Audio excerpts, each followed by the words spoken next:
You're listening to the Trailblazers Podcast, episode 61, with Keisha Smith-Jeremie.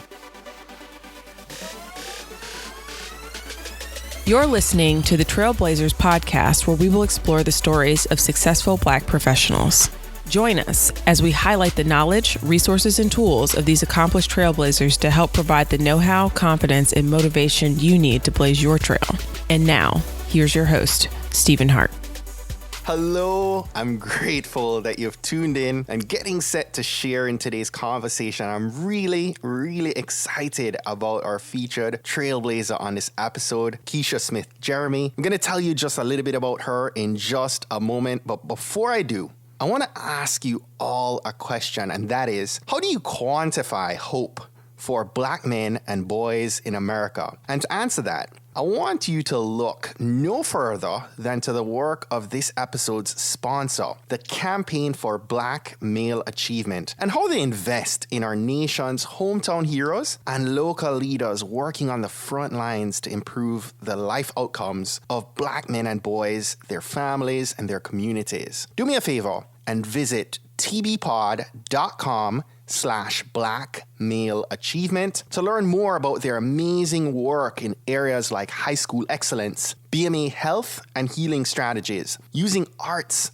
and culture as a tool for social change, and Rumble Young Man Rumble, their signature movement building gathering being held at the Muhammad Ali Center in Louisville, Kentucky later this year. Guys, today's episode is an amazing and powerful one. And if you're in a corporate world and you're ready for some great advice on taking that next step on your career journey, I think today's episode is one you've got to consume. We're talking with Keisha Smith-Jeremie. If you don't know who she is, she's the Chief Human Resources Officer for Corp, which is the largest news and information services provider in the English-speaking world with over 25,000 employees globally. Keisha is also a Hudson Institute certified executive coach, and she's the founder of Aerial View Life and Career Coaching. She's passionate about empowering and inspiring her clients to create for themselves a life that reflects the best of who they are. And Keisha's greatest joy is witnessing that moment in others when possibility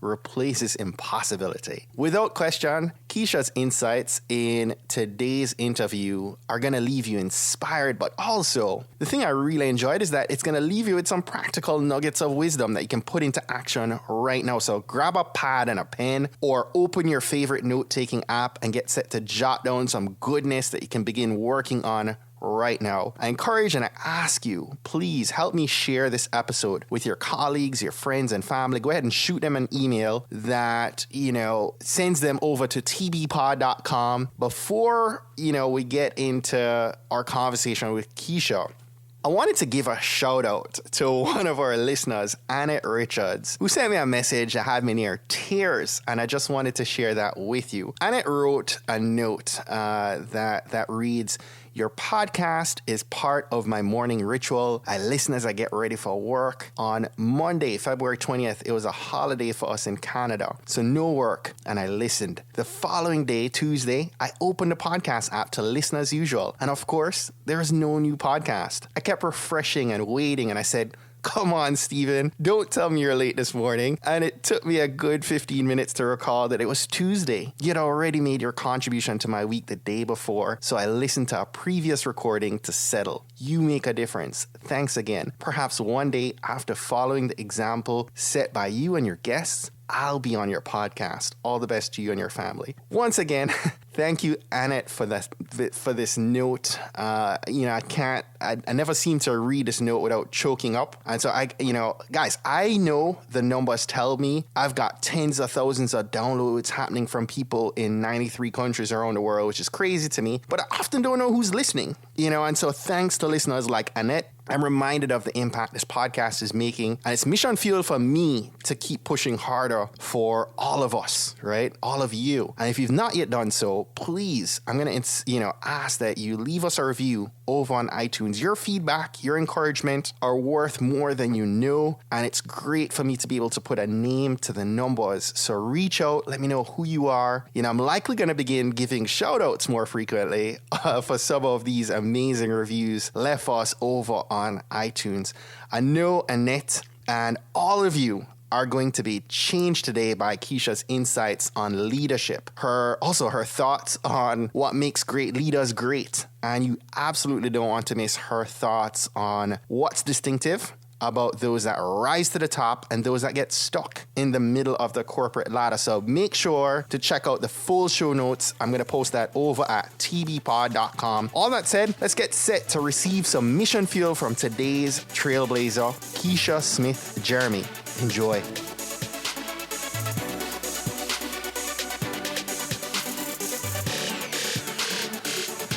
Keisha, welcome and thanks for being our featured guest. Thank you. I'm so excited. Yes. So by the time this episode will air, we'll be just past the midpoint of Women's History Month. And I'm usually one to start off our talks from a place of gratitude, but I'd love to maybe put a spin on it tonight and ask you about some of the women in your life that you're grateful to have around you and those who have, really inspired you.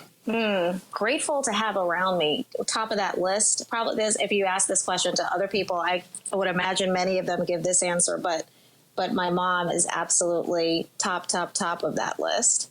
The older I get, the more I am clear about the sacrifices that she made. Yes. Throughout our entire life, myself and my sister, from the simplest things to, I recognize now that she had us in her late 20s and, at 6 or 7 years old, her entire Saturday was taking us from ballet to tap to swim to, Yes. And as, I'm 39 now and I realize, oh, wait, and you're, early 30s, maybe she wanted to do other things on the weekend or, or after work. And it never occurred to me when I was, 6, 7 or 8 that was the case, but I certainly have an appreciation for that now. Or to the major things like realizing my mother never bought anything new in the entire time that I was in middle school, high school, or college for herself. Wow. And so, just the older I get, the more I appreciate what it means to be an amazing mother. And that's the single, greatest blessing that I was bestowed. Yes, perspective is everything. Everything, absolutely. So I saw you attended UVA for undergrad. Did you grow up in Virginia? No, I grew up in the Bahamas. Grew up in the Bahamas? Yes, I grew up in the Bahamas and was there until I went to UVA. And then from UVA came to New York. So that's been my geographical journey. Nice. Yeah. What would people who know you today find surprising about you as a teenager at UVA? People who know me today. Oh, my goodness. Oh, boy. I think I would hope that I'm different now than I was as a teenager.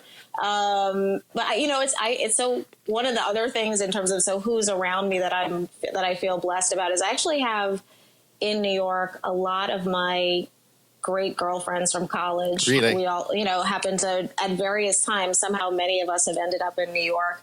And that's it's a group of women who I am just really grateful to have around me because of exactly that point. They have known me for so long. Right. And so, you get straight answers and authentic, genuine relationships. And so I think in a lot of ways, because I'm around a lot of the folks that have known me for a long time, I don't know that they would say, we always joke and say, like, we're just the same. It's, it's still the same.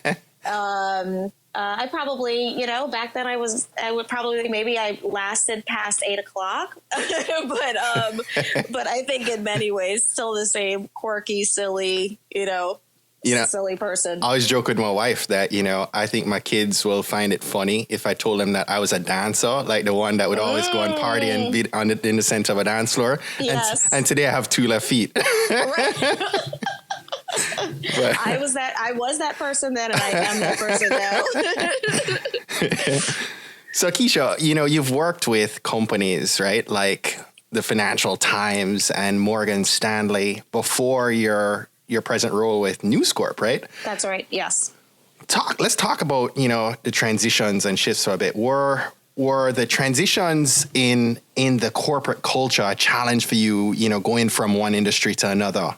And what made them so challenging? Yes, I definitely I've had a number of transitions over time, and each one of them, I think, certainly gave me an appreciation and built muscle memory around how to transition, which I think is such an important skill in navigating, your own professional in your professional life. But if I think about the culture at Financial Times and that, when I was there to help launch FT.com. And it was the first time, it was one of the first publishing houses that were going online, which is this whole concept of, getting on the web. And that was all new. That was when it was the internet. Yes, exactly. And so that was a brand new thing. This was in 1999, 2000.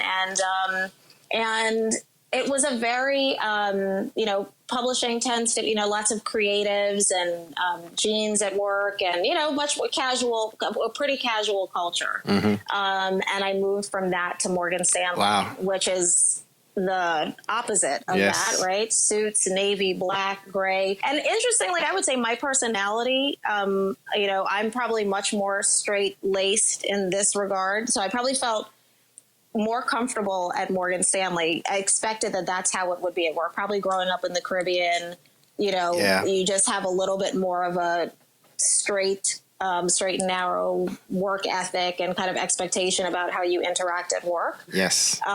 So that was probably a little bit more natural for me. But there were a lot of growing pains in my first year at Morgan Stanley because it was at the same time, it was very rules-based and execution-oriented and hierarchy and meritocracy. So lots of things that I could definitely relate to and were easy for me to gravitate towards. But at the same time, it was a friends and family in a weird way. It was a very close-knit team, right? So people hung out after work and they, just built really close relationships at work. And that was, frankly, that was just foreign to me.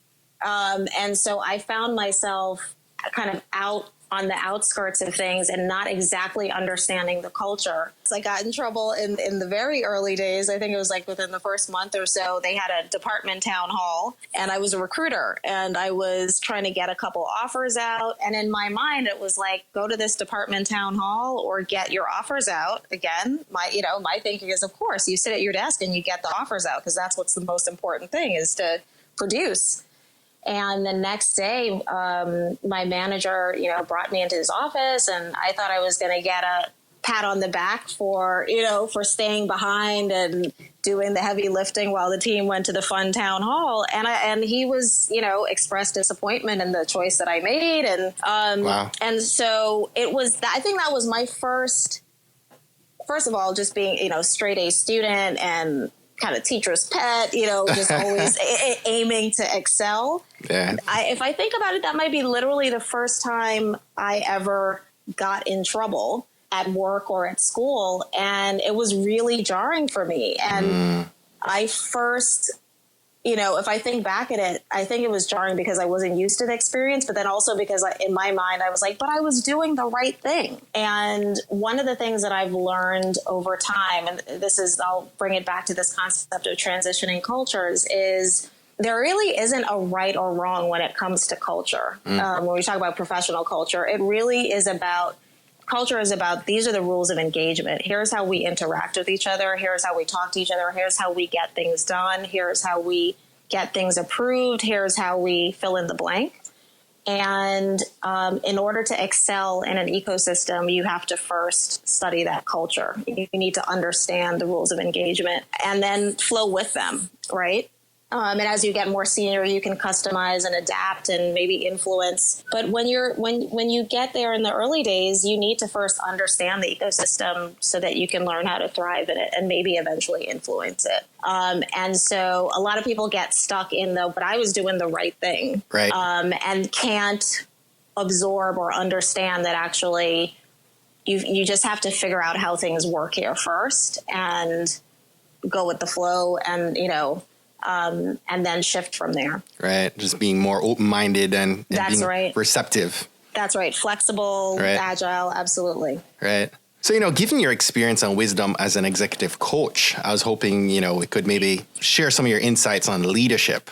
We've had several listeners kind of share that, they'd love to hear more on that. And I wanted to ask you to share your thoughts on what makes great leaders great.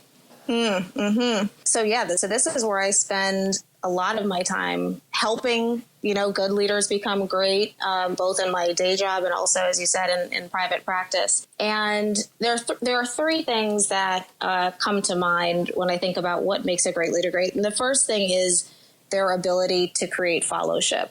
And I think that great leaders are able to inspire fellowship because they essentially create an environment that people want to work their best. They want to work at their best, right? They want to work hard. They want to be a part of that team. And so creating fellowship, I think, is about, have you painted a picture for people and grounded people in a vision that they're excited about and enthusiastic about, which doesn't require the content necessarily to be exciting. It doesn't mean that people have to be making a lot of money, but you do need to be able to speak to people in a way that is essentially that you understand what motivates each person on your team. Right. And you need to be able to speak to them in that place that motivates them. And so that's one thing, is creating fellowship. The other thing I think is really about being authentic.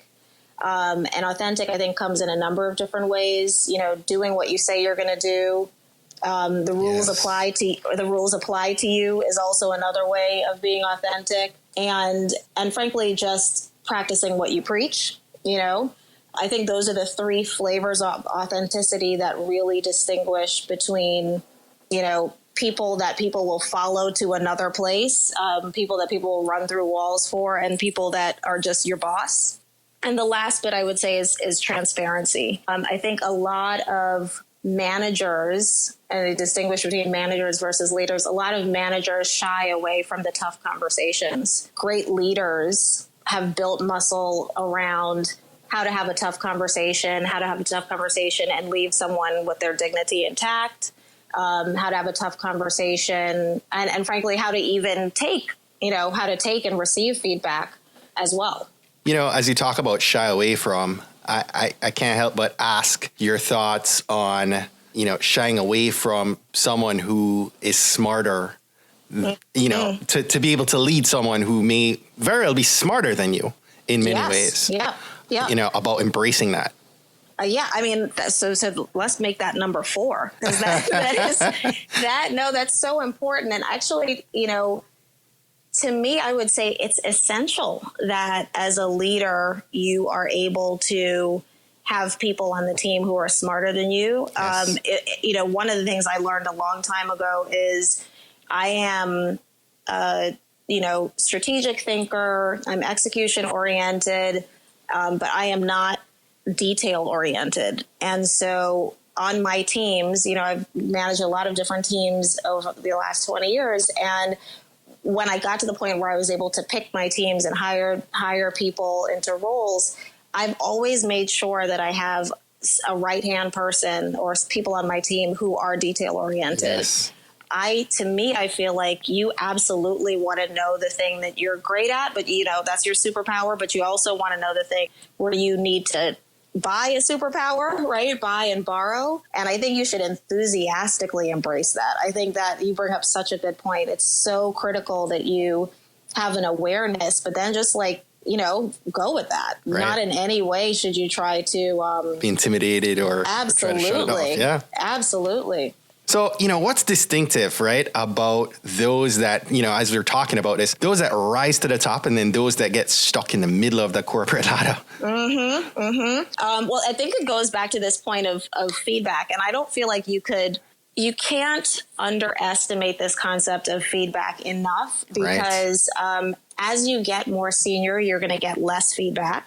Frankly, those of us who are women and people of color also tend to get less feedback because what I would often coach people and have them try to understand is that feedback essentially comes from a place of trust. When someone gives you feedback, they are putting themselves at risk, right? By telling you something that they feel you might be, you might not want to hear, or you might react, you might be defensive about. And so it takes a good amount of trust in order to give feedback. And also, frankly, you don't give feedback unless you care about that person's development. So true. So yeah. When when you are giving someone a message that's going to be tough for them to hear, you're essentially, I call it a gift. So I usually say the gift of feedback when someone's giving you the gift of feedback. And I think if you can start to think about that mindset of, I've just been given this gift and now I need to think about how I want to leverage that gift. Right.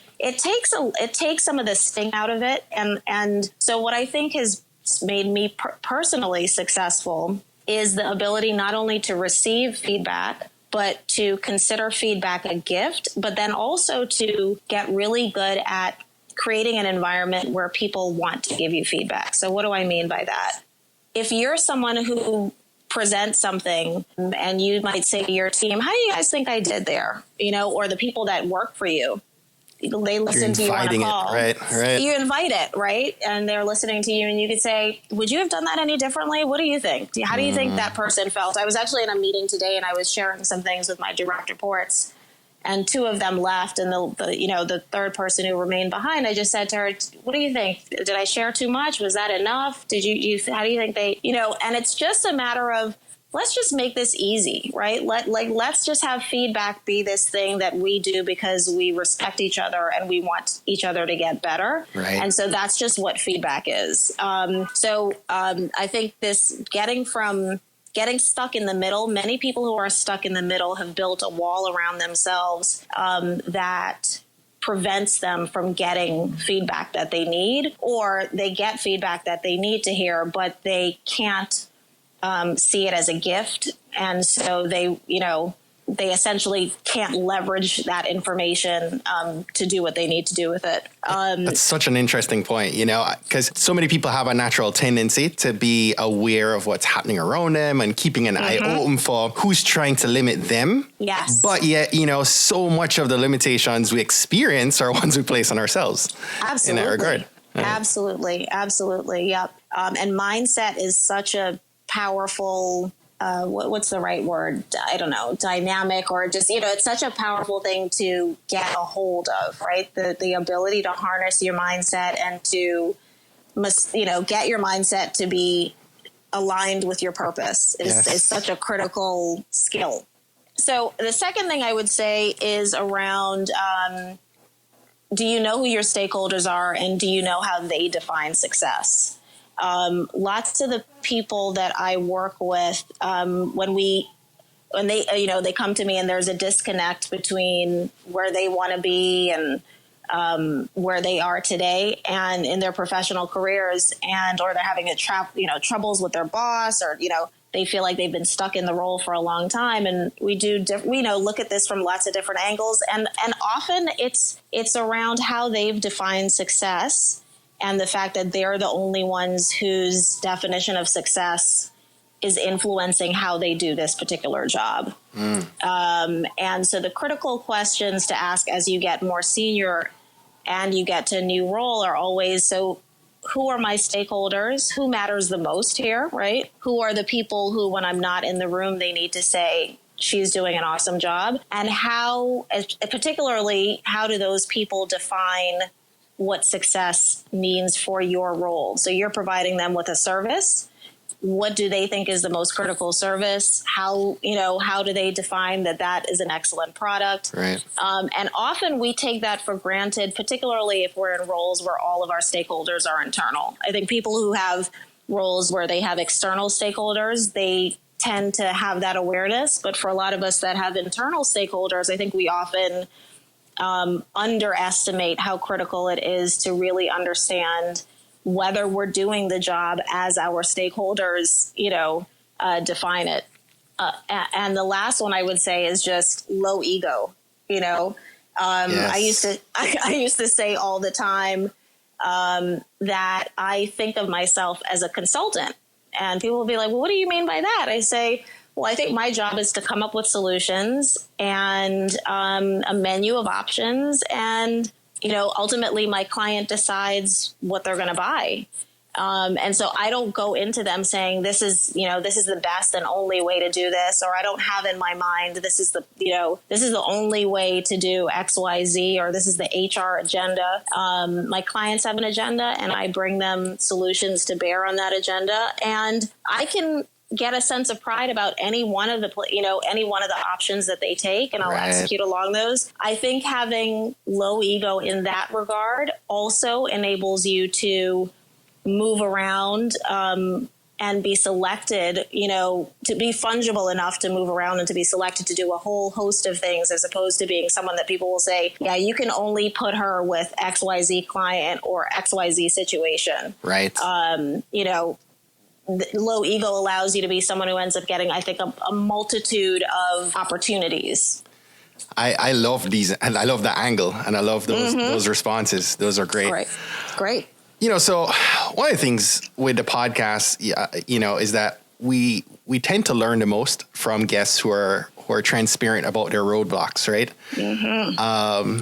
As a past guest, Miko, your friend, absolutely, and how we got connected. But Miko said, we have to dig for the failures, right? Mm-hmm. And I'd love to ask, what have been some of your failures, and what have you learned from them?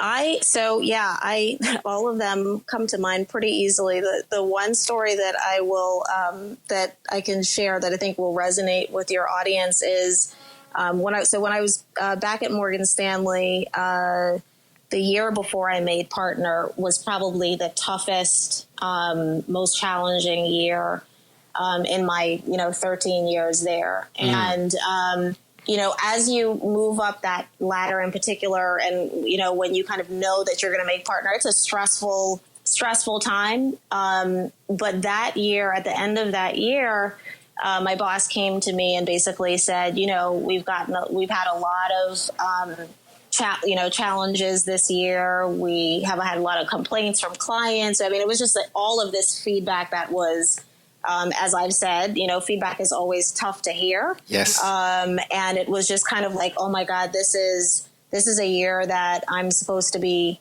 moving up. Right. And what I'm hearing is, all I can hear is basically, you're never going to get promoted. And it's not happening then now. And I also would say it's never going to happen. Right. And I mean, it was really devastating. There was conversations about, well, maybe we'll split your role in half, or maybe we're going to bring someone in more senior over you. I mean, it was just, just hearing that all at once. It was pretty devastating. I remember going home and just bawling my eyes out that night. And, the next day I went and had a conversation with a mentor and just said, here's what I heard. This is the feedback that I got. Can you just help me make sense of it? Right. This is what I'm hearing. Tell me what you think I should be hearing. What am I missing? And he said to me, one of the things that I have observed about you is that you take the ball almost all the way down the field before you look back, and ask for help. And I said, well, I ask for help all the time. I feel like he said, yeah, you'll ask for help when you start to recognize that you have control. Yes, exactly. When you feel like, oh, wait a minute, something, he said, but let me share with you that I talk to my boss probably 6 times a day. Wow. And I will say to him, hey, I'm about to make this phone call. This is what I'm thinking of saying. What do you think? Or I'm about to go make this presentation. I'm thinking about positioning it this way. What do you think? And he said, we talk often. He said, and I remember when I managed you, you would essentially come to me when you feel like something's going wrong, but you wouldn't leverage me as a thought partner necessarily. Wow. And that was true. And the other thing he said to me was, if something is keeping you up at night, your boss should be aware of it as well. And certainly it's not that every little thing that you're worried about, you need to put it on your boss's radar and have them worried about it as well. But what he was basically pointing out to me was, in all things, there are extremes and there's the middle. And you want to just understand how, while it might be great for you to be, autonomous and independent and, great work ethic and all these things. But there are places where you could be that to the extreme, right? And Yes. it was, especially as a woman of color, it was, I think, liberating for me to hear from a white male that he was talking to his boss and asking questions 6 times a day. Because I don't think before he said that to me that I actually, I don't think I understood that senior people actually talk to each other all the time. I think I thought the more senior you get, the less questions you should be asking of your boss. When in fact, the more senior you get, the more risk there is. Right. You're dealing with higher risk issues. You're dealing with issues that can impact your company on a larger scale. And you shouldn't be going it alone. So that is something that I am really glad that I learned that lesson when I did, because frankly, the stakes have only gotten higher as I've gotten more senior. And, today at News Corp, I talk to my boss all the time about any number of things. And I tell my team all the time, and we had a conversation today and I was like, hey guys, we're going to do this together, We're going to, I said, there's no question that's too small. The buck doesn't have to stop with you and it won't stop with me. If I don't feel sure about it, I'm going to talk to my boss. So it is, I think often we hold on to things because we think we still need to prove that we're smart. Right. And again, as you said in the beginning, that's a story that you're telling yourself. Yes. And that's a story that keeps you trapped and keeps you small and actually keeps you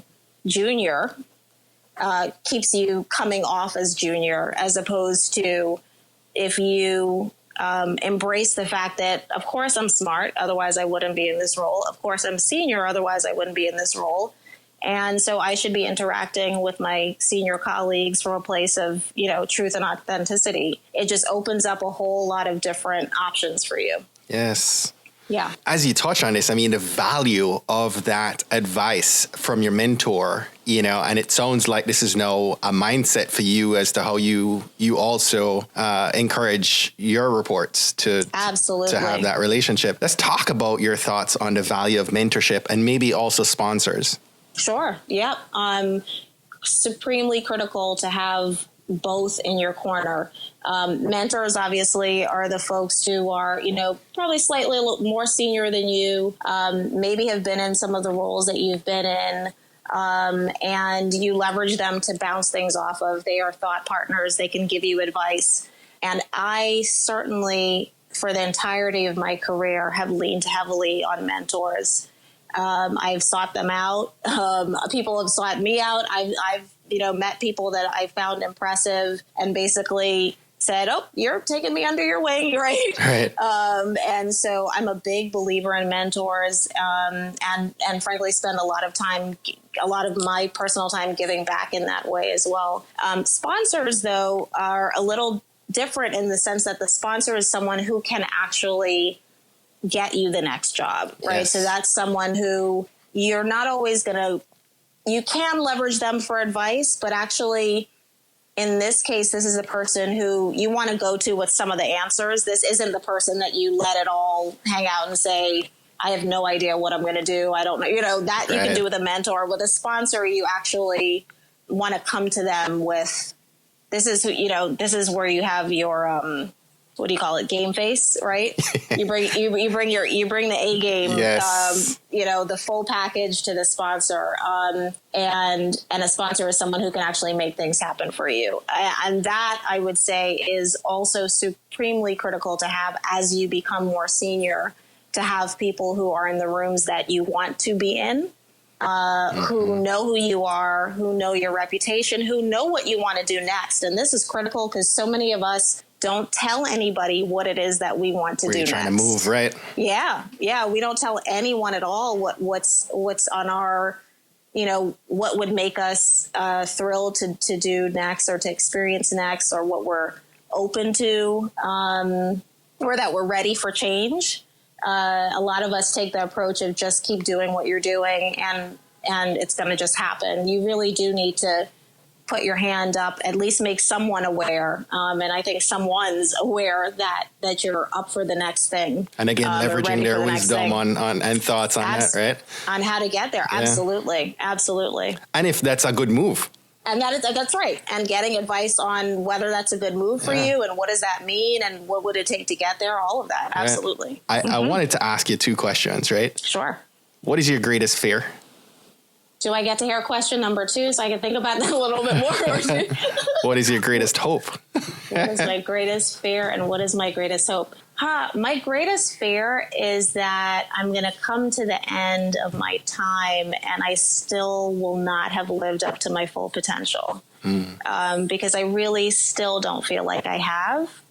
I feel like I have...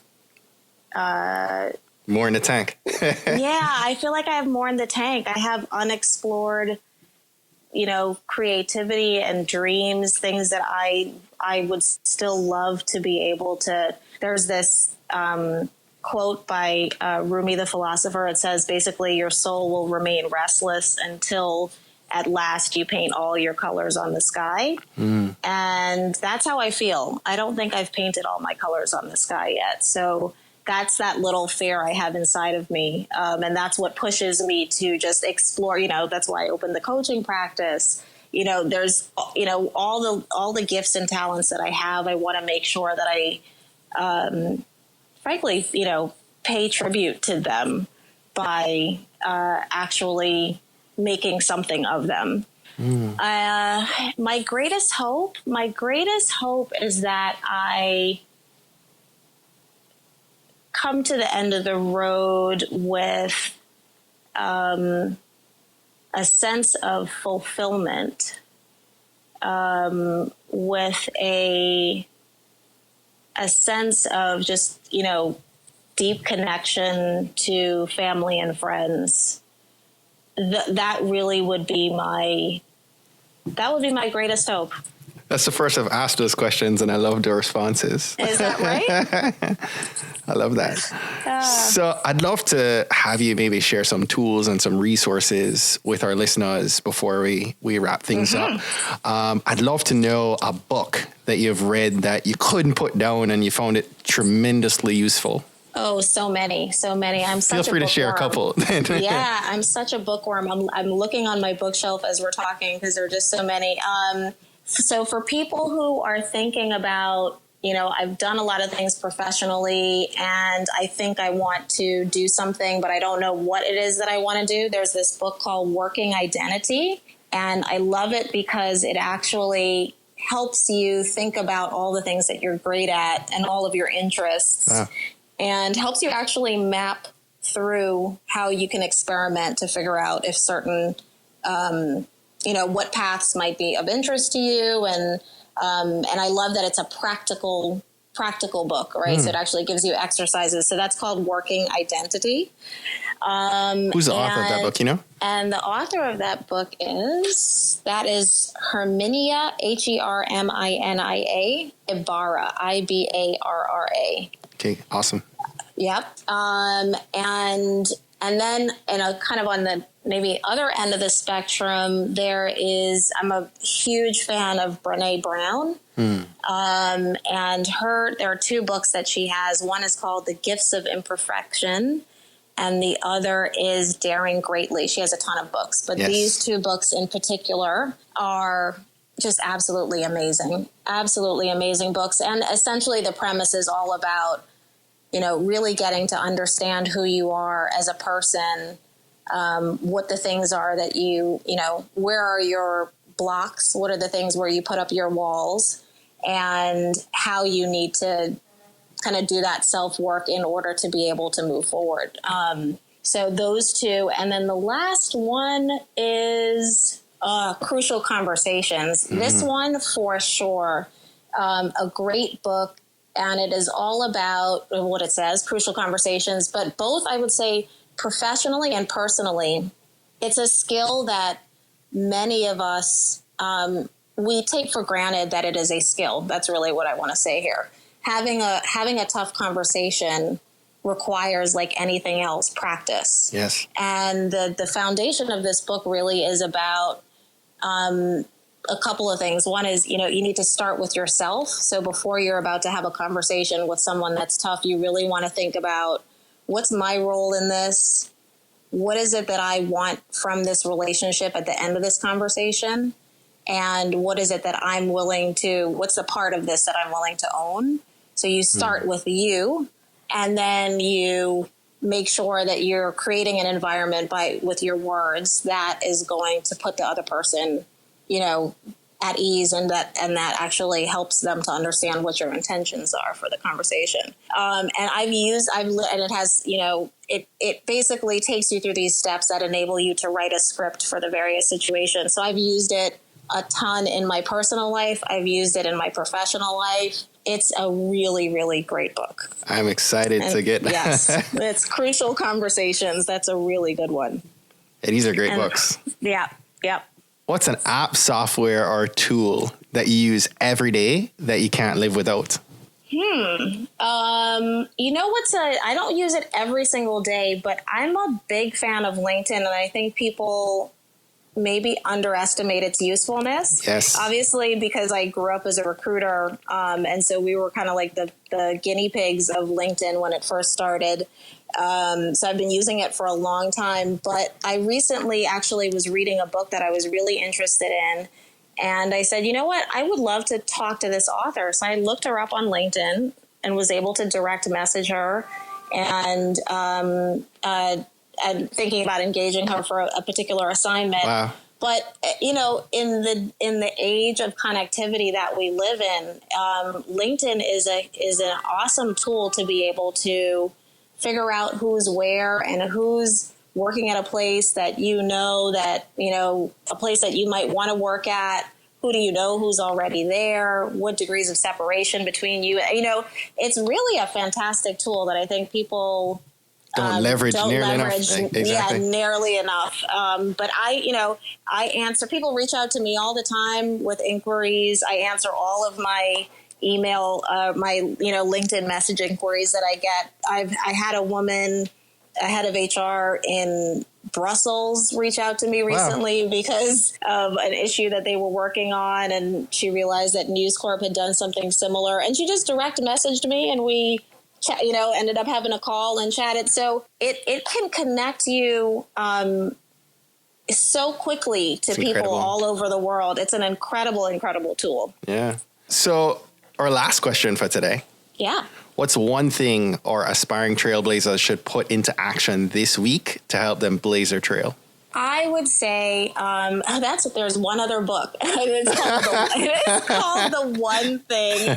So I had to mention it just because I can't steal it. I can't steal it without referencing it. But I would say that the concept essentially is, don't try to do 10 things. Pick the one thing that really matters. Yes. And I'm a big believer in that. I always have a goal in mind, and I just pick one thing to change that's going to get me closer to that goal. And I don't do anything else until I've done that one thing. So the book along that line that I read probably about 5 times is Essentialism by Greg McKeown. Yep.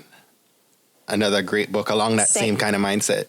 Absolutely. Absolutely. It's so easy to get overwhelmed when you want to achieve something big. Yes. And you want to do something that you've never done before. To focus in. It feels so huge and so far away. And it's like, okay, this week I'm just going to make that one phone call. Mm-hmm. That's it.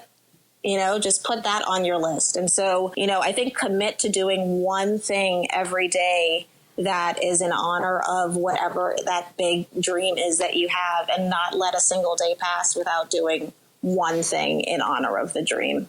Yes. Love it. Cool. Thank you so very much for being our guest on the podcast. I really appreciate all your wisdom. As you spoke about that fear of, being concerned that you wouldn't get everything out. I have to tell you, you have wisdom beyond your years. And I'm so kind. You yourself need to get a book out. I'm going to put that challenge out there to the world. You know what? You're not the first to tell me that. So now the universe is echoing. Yes. Yeah. I really appreciate this conversation. Thank you. Well, thank you so much for the outlet and the platform for so many of us to be able to share wisdom, insights, challenges. I think this is how we learn and grow. And so thank you for being a vessel for that. You're welcome.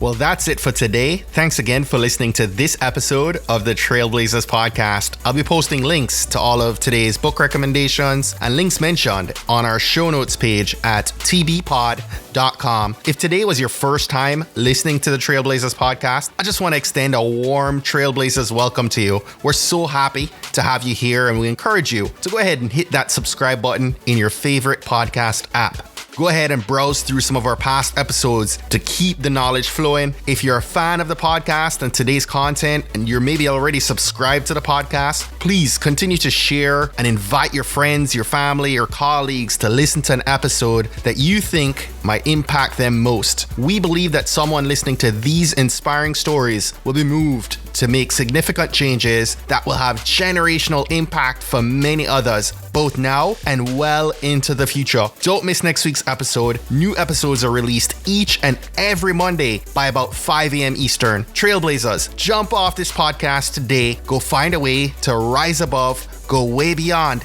and keep blazing your trail. Cheers.